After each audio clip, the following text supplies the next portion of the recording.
Menlu Turki, NATO ingin perang di Ukraina terus berlanjut agar Rusia melemah.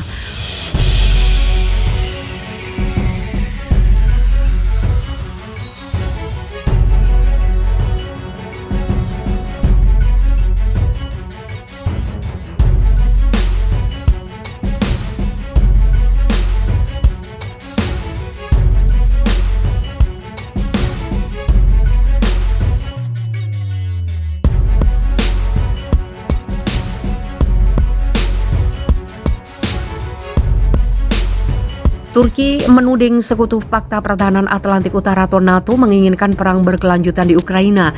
Ankara menjelaskan NATO ingin melemahkan Rusia. Menteri Luar Negeri Turki, Mevlut Cavusoglu mengungkap pernyataan itu, namun Cavusoglu tidak merujuk pada negara anggota manapun secara langsung.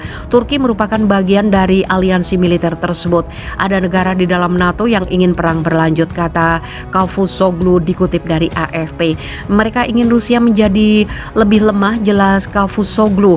Turki memiliki hubungan baik dengan Ukraina dan Rusia. Turki membantu Ukraina memasok pesawat nirawak, tapi di satu sisi mereka tidak menjatuhkan sanksi bersama sekutu barat. Turki juga kerap menawarkan diri sebagai mediator. Mereka telah menjadi tuan rumah negosiasi antara Rusia dan Ukraina hingga 2 kali. Pertemuan pertama digelar antara para menteri luar negeri di Antalya pada 10 Maret, sedangkan negosiasi berikutnya berlangsung di Istanbul pada 29 Maret. Turki bukan satu-satunya negara yang mengungkap skeptisisme terhadap NATO. Cina juga melontarkan tuduhan serupa terhadap Amerika Serikat dan NATO. Terbaru, kantor berita yang dikelola pemerintah Cina menerbitkan artikel op-ed pada Senin. Pihaknya mengatakan Amerika Serikat dan NATO memercik konflik agar perang itu bertahan hingga 10 tahun. Ungkapan tersebut mengacu pada pernyataan Presiden Ukraina Volodymyr Zelensky. Dia mengatakan bangsanya tidak akan gentar memperjuangkan negara bahkan selama 1 dekade. Tepatnya, aliran terus-menerus bantuan ekonomi dan militer dari Amerika Serikat dan NATO yang telah memperpanjang konflik militer menyemangati Ukraina untuk berperang selama 10 tahun. Berapa lama konflik akan berlangsung? Berapa banyak rudal yang dapat digunakan Ukraina, dan seberapa besar kemampuan yang dimiliki negara itu untuk terus memerangi Rusia tergantung pada berapa banyak lagi senjata yang bersedia dipasok Amerika Serikat dan NATO ke Ukraina.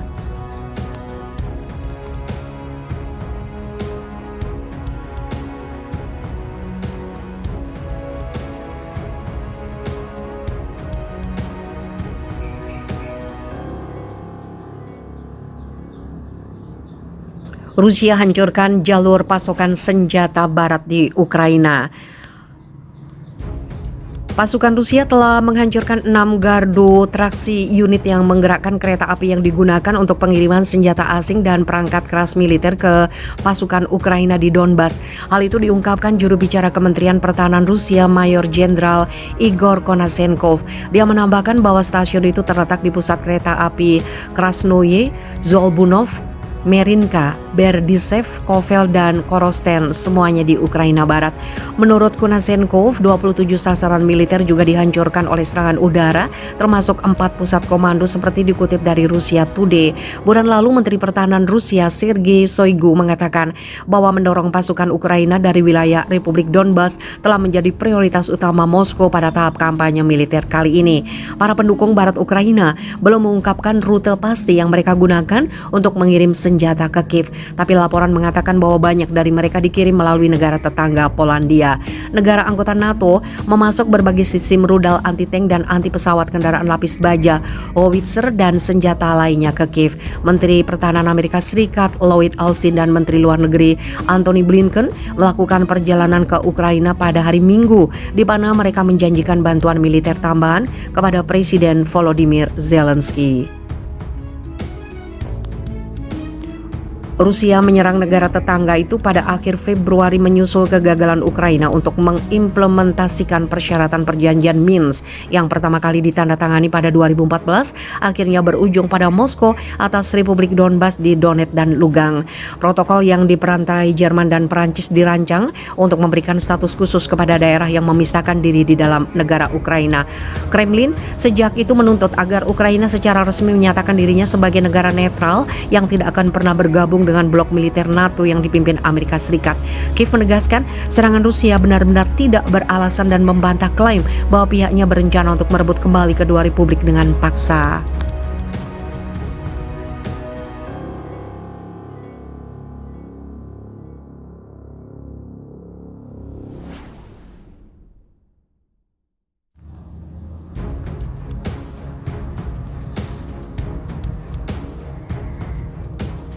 Liput perang Ukraina, jurnalis asal Cina ikut teriak Allahu Akbar bareng tentara Chechnya.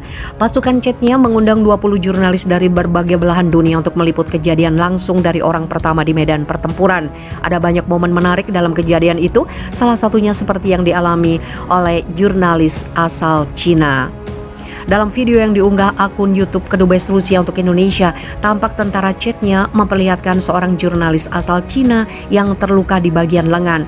Meski begitu, hal tersebut rupanya tidak membuat wartawan ini berhenti meliput secara langsung bersama pasukan Chechnya di medan pertempuran. Di tengah liputannya bersama tentara Chechnya, ada momen unik yang menjadi sorotan netizen lantaran jurnalis Cina itu mengucapkan kata Allahu Akbar dan Ahmad Sila bersama seorang jurnalis lainnya yang tergabung dalam Tour Pairs for the Truth dengan tentara tersebut. Seperti diketahui, tentara Chechnya memang kerap mengucapkan kata Allahu Akbar yang menjadi kalimat keagungan mereka karena sebagian besar adalah Muslim. Selain kata Allahu Akbar, mereka juga sering mengucapkan Ahmad Sila. Itu merupakan sebuah kalimat penghormatan kepada Ahmad Kadyrov yang tidak lain merupakan ayah dari Ramzan Kadyrov yang hari ini menjadi pemimpin negara itu. Ungkapan tersebut merupakan ungkapan politik dan agama serta menjelma menjadi sebuah gerakan ideologis negara Chechnya sendiri. Ungkapan tersebut kini sudah mulai tersebar ke seluruh dunia lantaran dianggap sebagai ungkapan khas dan unik dari Chechnya. Bahkan jurnalis yang mengikuti Tour Pairs for the Truth ini pun ikut-ikut meneriakkan slogan tersebut.